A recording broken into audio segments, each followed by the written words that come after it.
Salut les miraculeurs, ici Octolady et bienvenue sur la chaîne. Avant de commencer cette vidéo, oui, va y avoir des déçus. J'ai retrouvé la flamme de la théorie, une flamme qui s'était éteinte depuis bien longtemps. Malheureusement, cette vidéo est née après avoir vu un animatic de la toute fin de la saison 5. Je vous l'avais dit, de toute manière, je me suis fait spoiler en beauté cette fin de saison, donc perdu pour perdu, on en est là. Enfin, tout ça pour dire que cette théorie est basée non seulement sur des leaks, mais aussi sur la fin de la saison 5 et concerne donc la saison 6. Point négatif, j'ai cédé et je donne du crédit au leaker. Point positif, j'ai tellement aimé théoriser sur ce point que j'ai senti ma passion Miraculous se raviver vraiment d'un coup. Vous êtes souvent à me dire, c'est ta chaîne, fais ce que tu veux. Et bah voilà, je fais cette théorie. Si vous êtes là pour la regarder, c'est pour le moment en connaissance de cause, car je la ressortirai probablement en version améliorée une fois le final réellement sorti. Je le redis évidemment avant de commencer, mais je vais parler ouvertement de la fin de la saison 5 durant cette vidéo, donc si vous ne souhaitez rien voir, il suffit de skip la vidéo ou d'attendre la sortie et faire des épisodes concernés. Pour tous les courageux qui resteront, bienvenue dans la première théorie sur la saison 6 de Miraculous.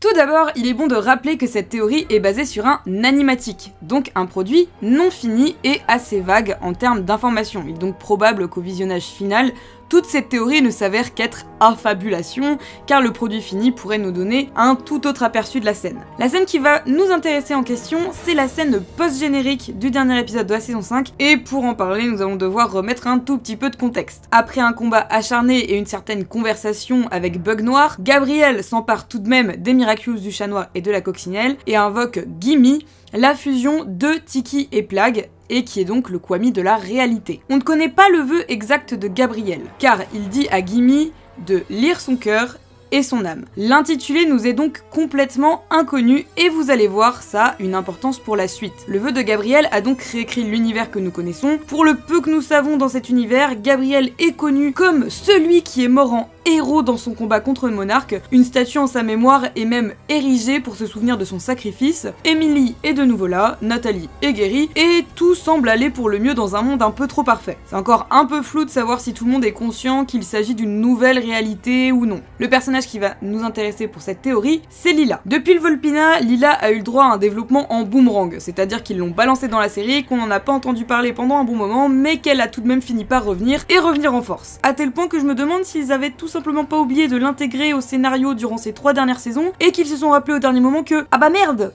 c'est la dernière saison de Gabriel, faut vite qu'on le remplace !» Et du coup je parle évidemment de remplacement, car oui, Lila se retrouve avec le Miraculous du papillon à la toute fin, et en même temps qui ne l'avait pas vu venir. Et c'est justement la scène où Lila met ce Miraculous pour la première fois qui va nous intéresser. Tout d'abord, observons quelques scènes où les porteurs de Miraculous reçoivent leur Kwami pour la première fois. Whoa, dude! Hello.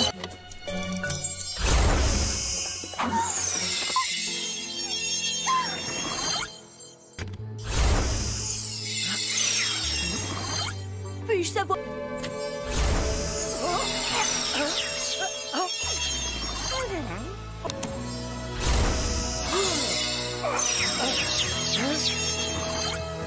Comme on peut le voir dans 90% des cas, le Kwami apparaît soit quand le porteur met le bijou, soit lorsqu'il ouvrait la boîte qui contenait le bijou. Une petite boule de lumière sort du bijou, fait le tour du porteur, puis le Kwami apparaît devant lui. C'est comme ça à chaque fois, il n'y a quasiment pas d'exception, sauf ici. Sauf pour Lila et le Miraculous du papillon. Regardons ce qui se passe dans son cas. Lila accroche la broche du papillon à sa veste, autour d'elle des éclairs bleus envahissent la pièce, les objets commencent à léviter, une énorme source de lumière surgit seulement derrière elle, et alors qu'elle monte doucement les yeux vers le plafond, elle hurle de terreur. Vous l'aurez compris, quelque chose ne va pas, quelque chose n'est pas normal, Lila ne reçoit pas son Kwami de la même manière que les autres personnages. Et toute la question est là, est-ce vraiment un Kwami qui est apparu derrière Lila? Vous vous doutez bien que si je vous pose cette question, c'est que pour moi la réponse est évidente, c'est non. Que ce soit en cinéma, en série ou en dessin animé, la mise en scène veut toujours dire quelque chose. Elle est toujours importante. Depuis 5 saisons maintenant, où l'on montre une seule façon dont les Kwami apparaissent devant leur porteur, mais pour Lila, pour ce seul personnage, c'est différent. Ma première réflexion a été de me dire, bon, Lila n'est pas face à un Kwami, ou alors pas face à un Kwami normal. On pourra alors penser qu'elle se trouve peut-être face à Gimi, ou à la version révélée de Nuru. Mais ces deux cas de figure sont impossibles. Gimi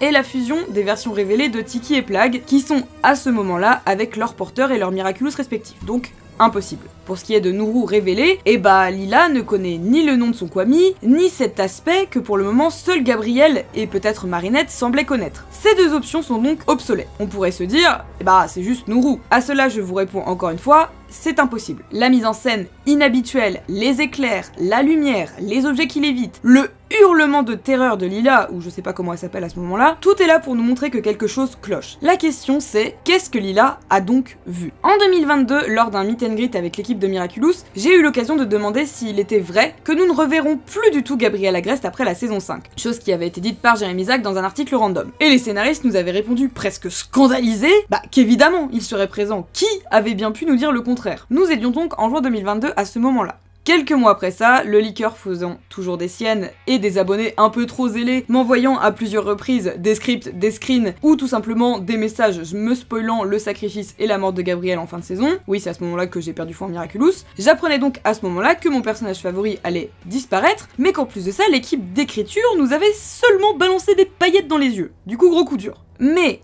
après avoir vu cette scène, j'ai réfléchi. Et si Gabriel n'était pas vraiment mort, ou plutôt ne s'était pas vraiment sacrifié? À bien y réfléchir, plusieurs choses clochent. Tout d'abord, jusqu'aux dernières minutes de son combat avec Bug Noir, Gabriel voulait faire le souhait. Il n'avait pas du tout renoncé. Il n'avait pas renoncé à un monde où il pourrait vivre heureux avec son fils et sa femme. Il dérobe les Miraculous et décide de faire le souhait. Et l'intitulé du souhait nous est inconnu. Nous ne savons pas ce qu'a réellement souhaité Gabriel. Nous savons juste qu'à l'heure actuelle, il est considéré comme mort, s'étant sacrifié contre Monarque. Parlons tout d'abord en termes d'écriture de personnages. Thomas Truc avait dit lors d'une interview qu'il était contre les rédemptions gratuites. À la fin de la saison 5, Gabriel était à moitié devenu fou, avait fait du mal à tellement de monde, mais en faisant le vœu, devient dans l'esprit de tous un héros. Est-ce que cela ne ressemblerait pas un peu à une rédemption gratuite? Deuxième chose, rappelez-vous comment fonctionne le souhait. Pour une personne guérie, une autre tombe malade. Pour une personne qui vit, une autre meurt. Analysons donc l'échange qui a été fait. Nous apprenons dans la saison 5 qu'Emily n'est pas morte, seulement emprisonnée dans un sommeil éternel enchanté. Nathalie tombe moitié dans le coma durant le final de la saison 5, et Gabriel est quant à lui sur le point de mourir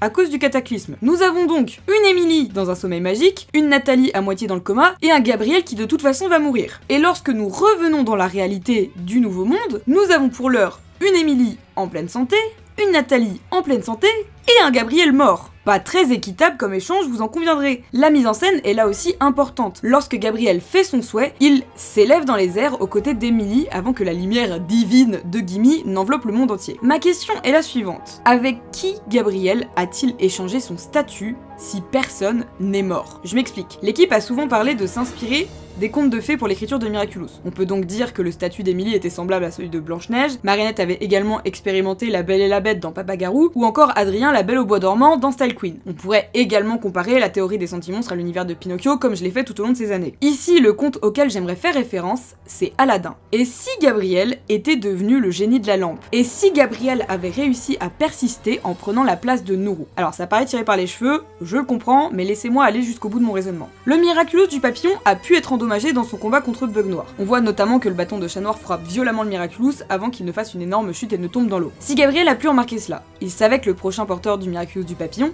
tomberait malade, comme l'ont été Nathalie et Emily. Il a bien compris le système de rotation que lui a expliqué Marinette pour le souhait. Il a donc souhaité être enfermé dans le Miraculous, à la place qu'Emily ne soit enfermée dans un sommeil magique. Que le prochain porteur du papillon tombe gravement malade, alors que lui était mourant. Et que Nuru tombe dans une sorte de coma, alors que Nathalie se réveille en pleine santé.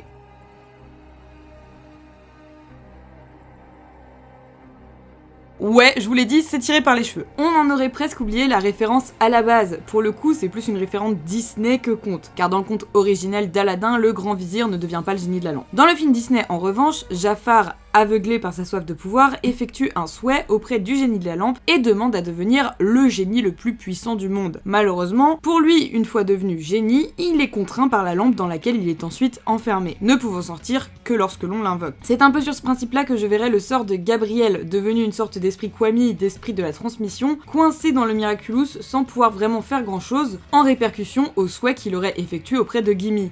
un statut beaucoup plus intéressant et adéquat que simplement mort en héros dans l'esprit de tous. Gabriel, en prenant ainsi la place de Nourou, pourrait conserver sa place dans la série, comme l'avait dit l'équipe d'écriture, mais surtout avoir une place pivot. En effet, il pourrait donner un nouveau but au papillon en l'informant que, vu que le Miraculous est cassé, bah celui-ci va mourir à petit feu, et que le seul moyen de changer ça, c'est de récupérer les Miraculous de Chat Noir et de Ladybug, de faire un souhait, et ainsi pouvoir souhaiter un monde où le nouveau porteur ne serait plus malade, mais également où lui pourrait de nouveau vivre avec sa famille. Nous aurions alors la naissance d'un véritable duo diabolique, quelque chose que nous attendions vraiment depuis la collaboration Lila-Gabriel, mais qui n'est jamais arrivé. D'autant plus que cela pourrait créer des situations vraiment très cocasses, avec Gabriel qui tente d'aider Lila alors que celle-ci lui rétorque que lui il est mort donc il a pas trop son mot à dire. L'expression de terreur de Lila pourrait alors s'expliquer. Elle aurait littéralement vu un fantôme.